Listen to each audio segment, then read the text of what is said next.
वाले गरीब आदमी भाइयों बचा लो, देश को बचा लो, देश को बचा लो भाइयों, देश को बचा लो मेरे भाइयों। मेरे इसे देश को बचा लो, पढ़े लिखे हो को बचा लो भाइयों। में जिला शामली, कस्बा जिंजाना, पश्चिम उत्तर प्रदेश जमनगर किनारे से आया हूँ। मेरी साथ बहुत विश्वासघात हुए हुए हैं। मैं जब से इनकी पार्टी में मिला हूँ, ये मुझे फरिश्ते मिले और मुझे जब फरिश्ते मिले तो मेरी हिम्मत बनी कि मैं यहाँ तक भी आगे बोल रहा हूँ। भाई साहब, मेरे पास ऐसे हालात है कि वो सारी जगह अब तो मैंने बड़ों के हवाले कर दिया अपने सबूत सब। अब तो मैं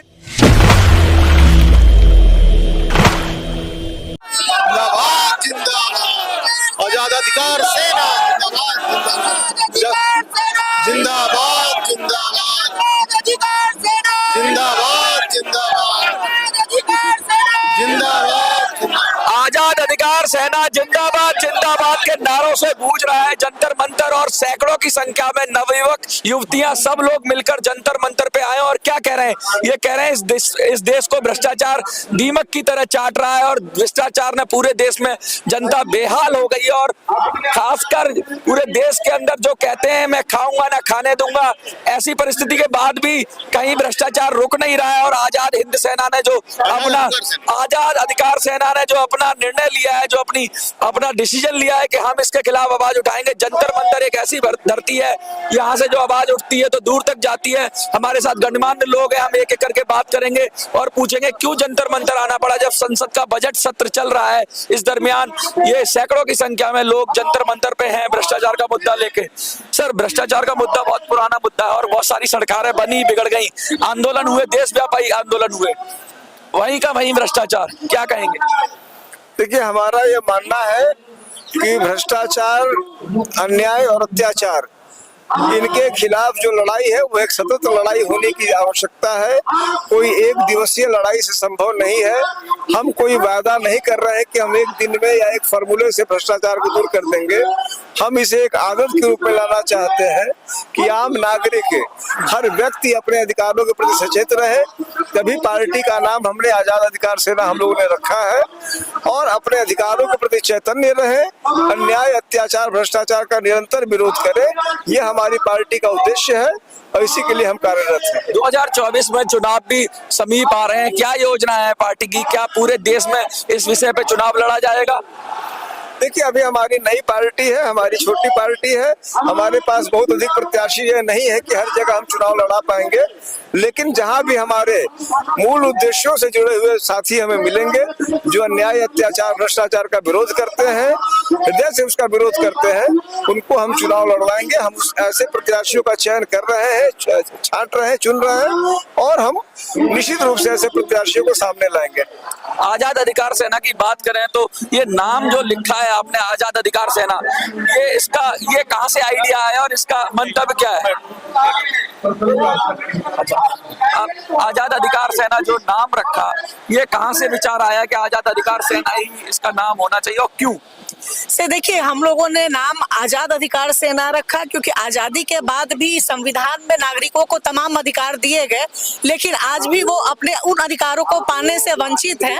हमारे पार्टी का मुख्य उद्देश्य भी यही है कि जो हमें फंडामेंटल राइट्स गारंटी किए गए संविधान ने दिए, वो आज भी लोगों तक नहीं पहुंचे हैं, वो अपने अधिकारों से वंचित हैं। तो ये आजाद अधिकार सेना प्रतीक भी है और इससे जुड़े लोगों के मन में भी ये भावना लाता है कि हमारे जो अधिकार है वो हमको मिले। केवल कर्तव्य की बात ना हो, कर्तव्य तो आम जनता हर कदम पे करती है, लेकिन जब भी वो अपने अधिकारों की बात करते हैं, उनको हमारे जो पॉलिटिकल पार्टीज हैं, सत्ताधारी पार्टी है, वो कर्तव्य की बात याद दिलाते। कर्तव्य तो हर कदम पे आम जनता के लिए, उनके अधिकारों की बात कौन करेगा? तो हम आम जनता के अधिकारों की बात करने के लिए, उनके अधिकारों को जागरूक करने के लिए हमने इस पार्टी का गठन किया है और तभी नाम भी आजाद अधिकार सेना रखा। कानून का भी अगर बात करें तो पुलिस की जब जब बात करते हैं तो कोई वीआईपी होता है तो उसको अलग तरह से ट्रीट किया जाता है और आम जनता होती है तो उसको अलग तरह से ट्रीट किया जाता है। थाने में एफआईआर नहीं लिखी जाती है, कोर्ट में तारीख पे तारीख पड़ती है। इतना सारा जब घालमेल है, व्यवस्था है, तो क्या सिर्फ अधिकारों की बात होगी या कर्तव्य की बात होगी या फिर व्यवस्था परिवर्तन की भी बात होगी? से देखिए, जब लोग अपने अधिकारों को लेके जागरूक हो जाएंगे तो व्यवस्था तो खुद ब खुद परिवर्तित होगी और हो जाएगी। हमारा उद्देश्य लोगों को उनके अधिकारों को जागरूक करना है, क्योंकि तमाम आज भी हमारे देश में ऐसे लोग हैं जो अपने अधिकारों को बखूबी जानते नहीं है, जानते हैं तो उनको पाना कैसे है, किस विधिक तरीके से हम उसको हासिल कर सकते हैं, उसका अभाव है। तो हम उन सारे फ्रंट्स पे लोगों को जागरूक कर रहे हैं, उनकी मदद करते हैं ताकि वो अपने जो हक है, जिस दिन जनता अपना हक लेना सीख जाएगी तो तमाम उनकी जो समस्याएं हैं उनका निराकरण खुद ब खुद हो जाएगा। व्यवस्था परिवर्तन की नीति क्या है, क्या नीतियां हैं आपकी? मेन जैसे फंड, कुछ तो पार्टी का कोर संविधान होता है, कुछ तो इशू होंगे जिस पर आप लोग चुनाव में जाएंगे या लोगों के पास जाएंगे। हम निरंतर सिर्फ 2-3 मुद्दों पर ही लोगों को अपने पास ला रहे हैं, उनसे अनुरोध कर रहे हैं। हमारे 3 शब्द हैं: अन्याय, अत्याचार और भ्रष्टाचार का विरोध। हर प्रकार के अन्याय का विरोध, हर प्रकार के अत्याचार का विरोध और भ्रष्टाचार का विरोध। दूसरा हमारा कोर प्रिंसिपल है कि हर आम नागरिक अपने अधिकारों को समझे। इन्हीं प्रिंसिपल पर हम बढ़ रहे हैं और हमें अच्छी प्रतिक्रिया मिल रही। दिल्ली की बात करें तो दिल्ली में क्या योजना है, क्योंकि 7 सीटें लोकसभा की दिल्ली में भी है, क्या लगता है आपको?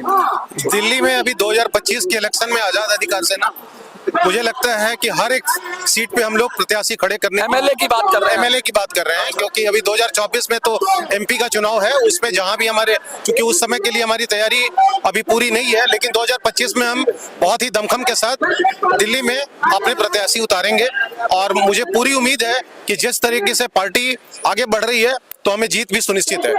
जीत सुनिश्चित है। महिलाओं की मैं बात करूं तो महिलाओं का क्या योगदान है, महिलाएं किस तरह से जुड़ रही है पार्टी में? बहुत ही जोर शोर से जुड़ रही हैं। जो महिलाएं पूर्ण रूप से जो बंधी हुई है, जो कि उनको कोई ध्यान नहीं देता है, यहाँ पे उन लोगों को भी ऑफर है कि वो लोग आएंगी। गांव देहात हर जगह से महिलाएं जुड़ रही है, बहुत तेज संख्या में जुड़ रही हैं और बहुत ही हौसला के साथ हमारे यहाँ काम चल रहा है। ये जो कह रही हैं कि गांव और देहात में, तो क्या पार्टी की रीच अब रूरल एरिया में भी हो गई है? और कहां से उदय हुआ था पार्टी का, मतलब मेन जो लीडरशिप है वो कहां से है और कौन कौन इसको संभाल रहा है? और क्या ये जैसे इन्होंने कहा कि गांव में भी है, आप बताइए। इस पार्टी का सबसे पहले मैं आपको परिचय देता हूं। हमारे राष्ट्रीय अध्यक्ष श्री अमिताभ ठाकुर खुद 92 बैच आईपीएस ऑफिसर, यूपी में ये आईजी की पुलिस आईजी की पोस्टिंग थी। उसके बाद मुलायम सिंह जी के खिलाफ इन्होंने आवाज उठाई और भी बहुत सारे ऐसे नेताओं के खिलाफ इन्होंने आवाज उठाई उसका। और जब इन्होंने गोरखपुर से चुनाव लड़ने की बात करी है तो योगी जी ने इनको हाउस अरेस्ट कर दिया।